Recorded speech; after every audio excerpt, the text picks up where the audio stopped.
C'est un autre dossier où il est important de regarder au droit des minorités.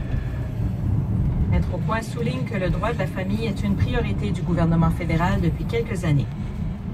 L'ancien PDG de Nalcor affirme que le barrage hydroélectrique de Muskrat Falls sera un atout dans l'avenir pour Terre-Neuve et Labrador.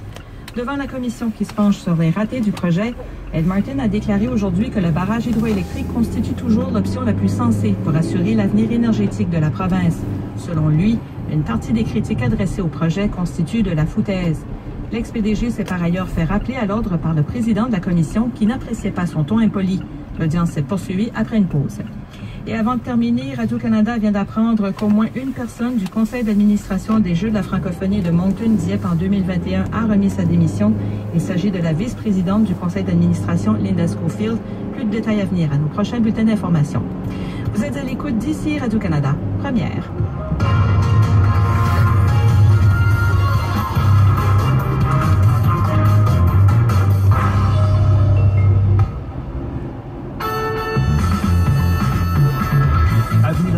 Les grands rassemblements comme les Jeux de la francophonie ne datent pas d'hier et on se plonge dans le feuille de route de l'Acadie en la matière avec notre chroniqueur Maurice Basque et l'inclusion dans le monde de la mode, mythe ou réalité.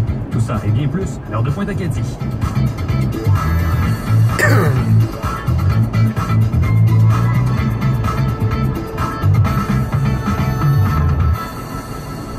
« 17h34 à Terre-Neuve, Nicolas Pelletier au microphone en remplacement exceptionnellement aujourd'hui de Martine Blanchard.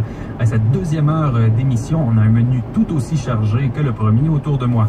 Lucie Richard, Amélie Gosselin, Jean-Philippe Hughes, Marie-Ève Bégin et bien sûr Maurice Basque qui est arrivé pour notre chronique de l'actualité vue par l'histoire. Bonjour. Bonjour. Vous êtes nombreux avec autant de sujets aussi intéressants les uns que les autres. Jean-Philippe, je vous souhaite la bienvenue autour de la table. De quoi on va parler avec vous en deuxième heure? Eh bien, on va parler de hockey parce que les Wildcats de Moncton affrontaient les Islanders de Charlottetown devant une foule survoltée. Ils étaient de 3000 jeunes à manquer l'école ce matin pour assister à la partie.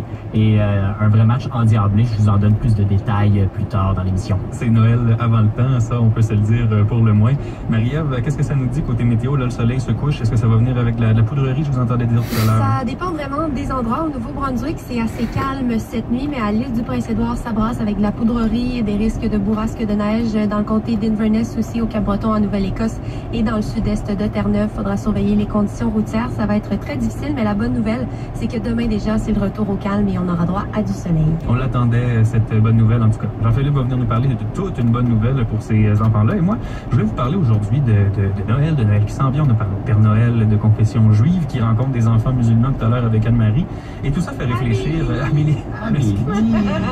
Si vous saviez pas vous, Amélie, je sais que ça vous arrive souvent en plus. Oui, m'en tiendrez pas rigueur. Hein? Tellement quelqu'un que j'adore. Donc, bon, c'est bien ça. De toute façon, il y en a juste une, Amélie Gosselin. Et pour retrouver le reportage incroyable, je l'ai encore en tête. Vraiment, ça m'a marqué votre reportage, Amélie, tout à l'heure, pour poursuivre dans cette veine du temps des fêtes. J'ai vu ça passer sur le site de Radio-Canada. Que diriez-vous de recevoir une compensation carbone, c'est-à-dire un certificat qui atteste que vos propres émissions de gaz à effet de serre seront annulées à Noël plutôt que de recevoir un cadeau? Non. Non, vous feriez pas ça, Maurice? Vous voulez un cadeau? Pourquoi ça vous tombe ses nerfs? Ça me tombe ses nerfs parce que c'est pas un vrai cadeau. Ça se déballe difficilement. Je sais, puis c'est pas... franchement, c'est un autre débat, mais je veux un vrai cadeau. Comme un vrai dessert, donnez-moi pas un muffin au son. OK? C'est pas un dessert, un muffin au son. Un cadeau, c'est quelque chose qu'on n'a pas nécessairement besoin ou que c'est vraiment très, très, très nous. Je connais vraiment pas beaucoup de gens qui sont très, très carbone, mettons. Non, je crois que c'est symbolique. Hein? Puis je vous amener sur ce débat-là justement pour cette question-là. Puis je suis content que vous soyez autour de la table, Maurice, parce que il y a quelque chose de très politically correct dans l'idée de vouloir acheter des compensations carbone. Mais il y a quelque chose de très concret aussi. Là. Il y avait une dame dans l'article qui disait que pour elle, c'était quelque chose de très stressant, l'idée du réchauffement climatique. On sait qu'il y a un stress, il y a une éco-anxiété qui est liée à ça. Ça, c'est démontré. Maintenant, est-ce que c'est la place? C'est un peu ça la question. C'est ce que vous dites, Maurice. Est-ce que c'est la place pour exprimer nos valeurs environnementales quand on est dans une dynamique... moi, c'est-à-dire qu'un cadeau qu'il faut qu'on m'explique à quoi ça sert. Parce que j'ai pas encore tout à fait compris, avec ma petite tête, qu'est-ce qu'était l'empreinte carbone, malgré toutes les entrevues que j'ai écoutées. Alors, personnellement, je dirais, quoi je fais avec ça?